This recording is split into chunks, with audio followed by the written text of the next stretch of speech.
Welcome to another episode of OtherNews Weekly. This week, we're going to cover a bunch of stories, and although yet again we didn't get a tweet, there's some things you should be aware of. In between Twitter, Discord groups, and the personal YouTube channel Discord, we dug up some stories that you might just care about here, beginning with the obvious, all right?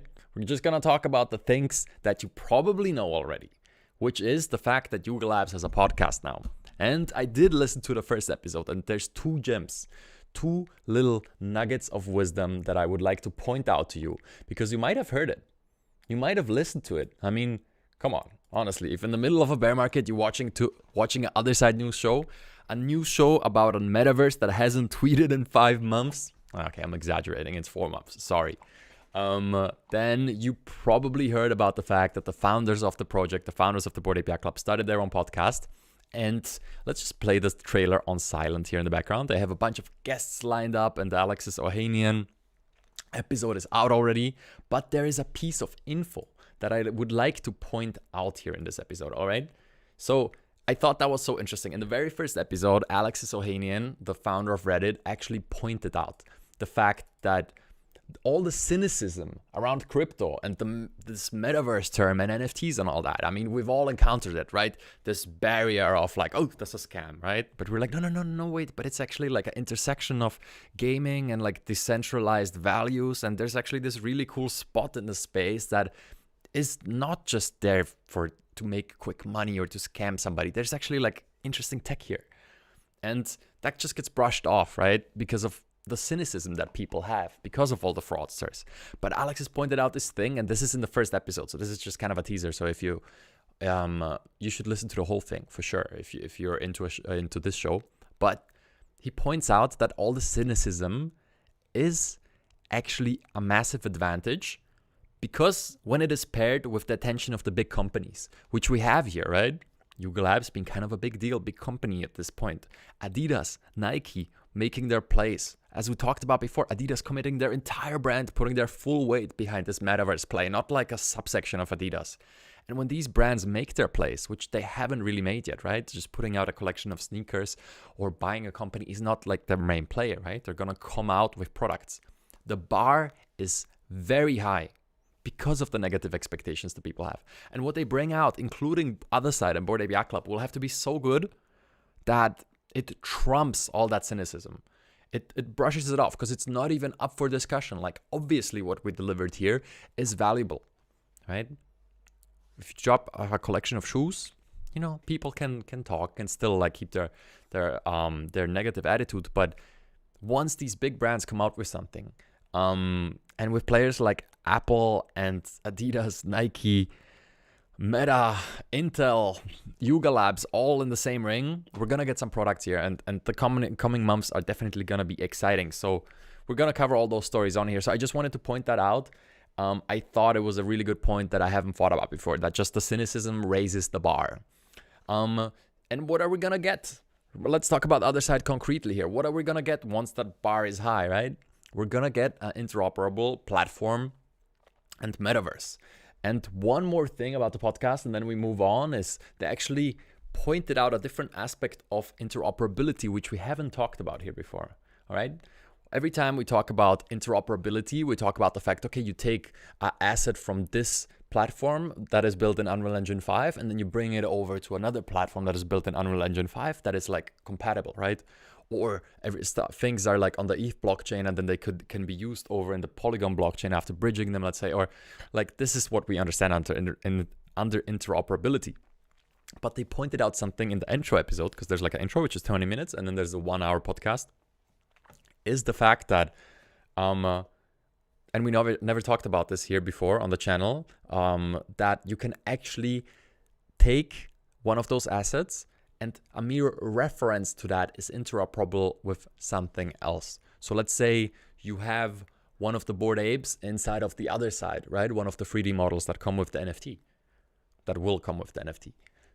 And then another project can say, okay, every Bored Ape holder inside the Otherside gets an equivalent character in our game, in our world, right? Maybe not like exact Bored Ape, although that would make sense too, but it can reference that blockchain entry, right? It can reference it. And that's a That's the true value, because if you want to conceptualize interoperability and you think about the traditional gaming space, it doesn't make too much sense to kind of combine some of these titles. All these unique IPs are siloed, right? And it doesn't really make sense, as we talked about before, taking like Master Chief and putting him into Call of Duty or whatever, right? Like, not really. If you like kind of break open the whole Lord of the Rings universe, you don't really want to extract those characters and put them elsewhere. But if you referenced, okay, if you maybe achieved the end game in the World of Warcraft and the items you have are actual blockchain entries, then you can reference those and say, okay, all the people, the top 0.1% that achieved end game or world first achievements in WoW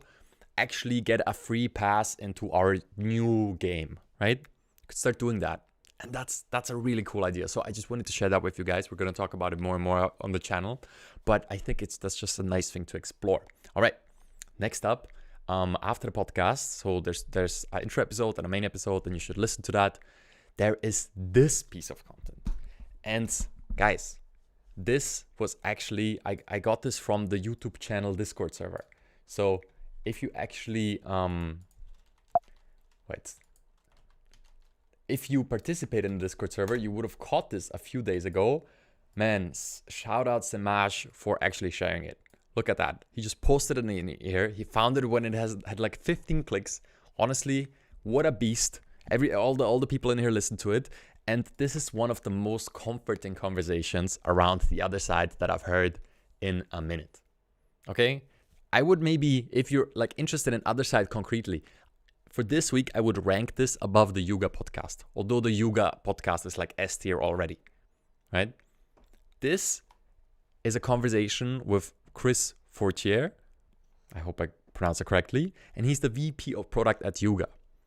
And he very concretely actually talks about the other side and the vision there, more concretely than we've ever heard before, okay? There's no groundbreaking alpha in there. There's nothing that is like, oh my God, he just leaked something, all right? But there's a lot of concepts described in a accurate manner. The things that we've been talking about on the channel here, how it's more of a platform, and yes, also a game, but more of a platform. He puts these things exactly the way we've been talking about it, the way I see it actually. But go ahead, listen to it, leave your opinion in the comments below, let me know. But around 11 minutes in here, they start talking about Otherside. So if you want to soothe your bag holding soul, okay, if you mint it, 2 pieces, and you're still holding, just like me, well, this is a good one. It soothes you a little bit. I bought in for the promise of a digital world, not for the speculation of it, okay? And this podcast is actually, it talks to that promise. So it's just something nice and comforting you guys should check out. And I want to play you a 20-second clip from within it, where he actually gives one piece of information, which, I don't know. Is it alpha? I would say it's speculatory at best. But I feel like, and again, it's just a feeling. You make your own judgment. But I feel like he made a slight misstep here. Let me know what you think in chat in about 10 seconds when it gets to part about the quota supply. All right, let's listen to this. Together. And I did have it written down in my notes, Chris. WTF is a coda. That's the interview. I remember, well, we've seen enough of the lore of codas now that I'm going to take a sort of fan of Yuga answer to that and say, certainly codas are involved in the creation of Otherside. Okay, that is obvious. We saw that from the trailers, right? Nothing new. But listen now. Certainly, it seems like they have incredible powers, and we've seen at least 10,000 of them. What? Are you serious? Was that a mishap? He said, we've seen at least 10,000 of them. Wait, we know that there's going to be another 100,000 lands, right? That is public. But there was no mention ever of more than 10,000 quotas being around. Now look, as someone who doesn't hold a quota, to me it's just information. But look, I don't want to spread any type of FUD or anything here, but Why would he say that? Why would he say that in that way, in that manner? Let's listen to it again. I mean, isn't that a weird way to put it for something where the supply, like the supply is 10K, that's it, right? Otherside. Certainly, it seems like they have incredible powers. And I don't know. What do you think? Leave a comment. 10,000 of them on other deeds scattered throughout the world. We've seen at least 10,000 of them. What do you mean we've seen at least 10,000 of them? We've seen exactly 10,000 of them, and that's supposed to be the entire supply. Why would you use the word at least? That makes no sense with the information we have so far. So I don't know. That's just my suspicion of the week. All I do is like spread information here. This is not really information. It's just something I caught. But as the VP of product, this guy obviously knows more than we do. So I don't know. Make of it what you will. Speculate away. I just thought it's interesting. And this whole thing has 96 views. So with the viewers of this live show right now, it has, what, 106 views now, maybe, if you guys check it out. So no big deal. You know, that's the cool thing about being in a little community like this. We can share these pieces of information. So I don't know. Let me know in the comments. What do you make of that? Did he just like misstep and leak something that he wasn't supposed to? Like, why would he say at least? I don't know. I don't find an explanation for that. Anyway, so this is a really good listen. If you start at 11 minutes, it's a super enjoyable 11 minutes, 20 minutes of the vision for the other side. And yeah, essentially they're saying it's like a creator-fueled metaverse platform. Okay, so what do we talk about every time on the channel here? Okay, so 2 more points on the agenda for today, ladies and gentlemen. One of them is staking, all right? So staking is available, but don't worry, there's no stress at all. On December 12th, it begins. So if you want to stake your ape coin, both, or a pairing of mutant and ape coin and the other variations available, you can do it already. It's live on the Ethereum mainnet, but the rewards are going to be distributed on December the 12th, which is today in a week. So before the next Other News weekly show, just make sure you stake before then. As promised, I'm creating a video tutorial, okay? And the last week and this week have been extremely busy, but we managed to create a bunch of videos with my team here. So there's a bunch coming out, and the ape staking video will be coming out before the weekend for sure. So it's gonna be out on Thursday, the latest. So if you wanna just like hang back and wait for the step-by-step video tutorial, if you're inside of the US that shows you how to stake directly from contract, then you can wait for that. If you want to, if you're outside of the US, you can just use ApeStake.io like I am, so it's no problem at all. Just go to Launch app, you connect your wallet, and boom, you can stake right there. It's no big deal. But if you're inside of the US, you will be forced to use the alternative. Now, there is one interface that is available already. You can go to the official Yuga marketplace, apecoinmarketplace.com, right? And they have a staking interface. Well, they're supposed to have a staking interface. I just caught that on Twitter a minute ago. Anyway, doesn't seem to be live yet. So I'll be providing the links in the description below to this, and we'll do a straight from contract video later this week, because at the end of the day, that's the best way to do it. You just gotta get the syntax right. There's a certain formatting to it, especially if you put in multiple NFTs. So yeah, either you can use the official interface, or you can wait for the video, or you can stake from contract from yourself. Either way, there's no stress, right? The rewards are going to start next Monday. So now you have a 1-week window to essentially put in your items, and they're just gonna chill there. So no stress about that. Just know this has started. And I will provide links in the description after the fact to alternative staking interfaces. But as I said, I would recommend doing it from contract. That's the most reliable way to interact with smart contracts. Okay, and then I want to talk about one more thing, and that is the ApeCoin DAO. And there's actually a lot happening this week. Okay, 4 proposals went up. And as per usual, we're not covering all of them in depth, but I did want to talk about one. So there's 4 of them, right? So I don't know, this one is just like a clear no, and the people agree. Like, it's just, I don't know, in my opinion, it's asking for too much, and there's no need for like a separate ApeCoin Discord. I think the communities the community that has formed on Twitter and the discourse website and the comment section is exactly right, and we don't need another Discord. That's my personal opinion. So this one is clear. These other ones are very regional, so I don't know. I don't have like in-depth knowledge about the regions. I'm a fan of like educational initiatives for sure, but they're just like very localized. So I don't know if that's like the correct way to go about it, especially in like developing countries. Anyway, so the community agrees that so far that it's not a good idea. But the one that I did want to point out and talk about a little bit is this one, boring security. So this one, I personally, what up, friend? I am a fan actually of this proposal.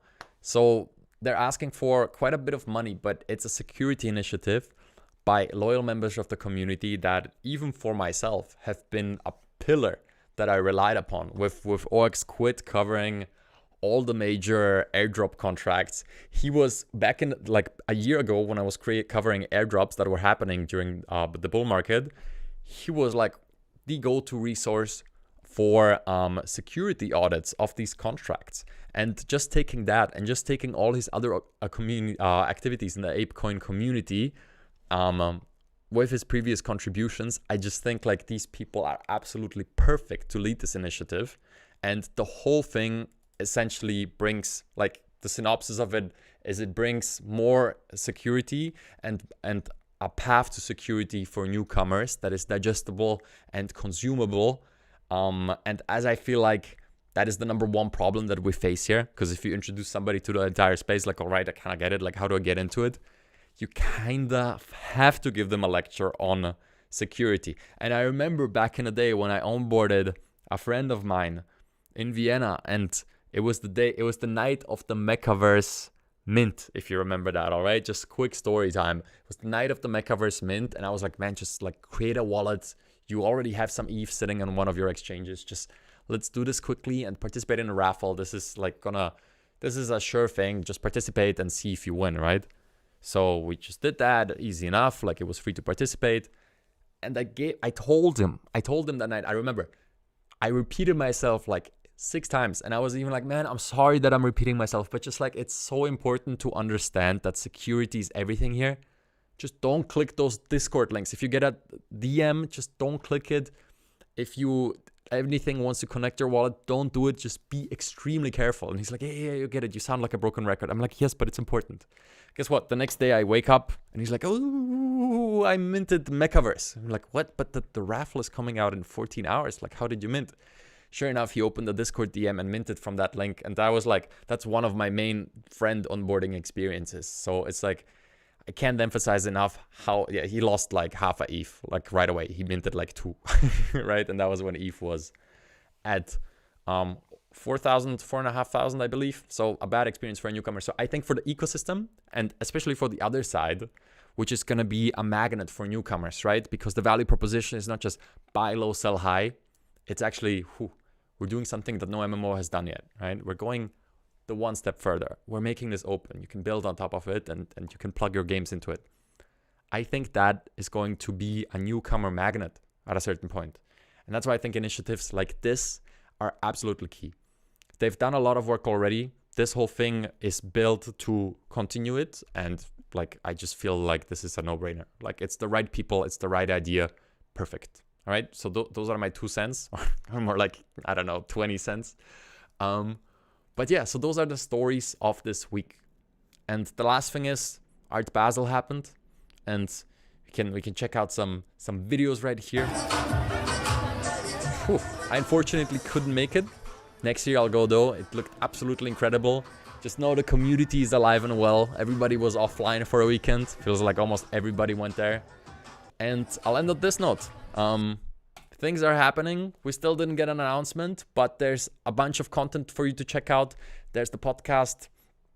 There's this video that I pointed out, and I hope you learned something this week. I'll see you in the Discord. If you enjoyed this, leave a like, and otherwise, I'll see you next Monday at 6 p.m. with Other News Weekly. And hopefully we'll get a tweet from them, because they have 3 weeks. They have 3 weeks. Otherwise, we'll start a riot. Anyway, thanks for watching. See you next week.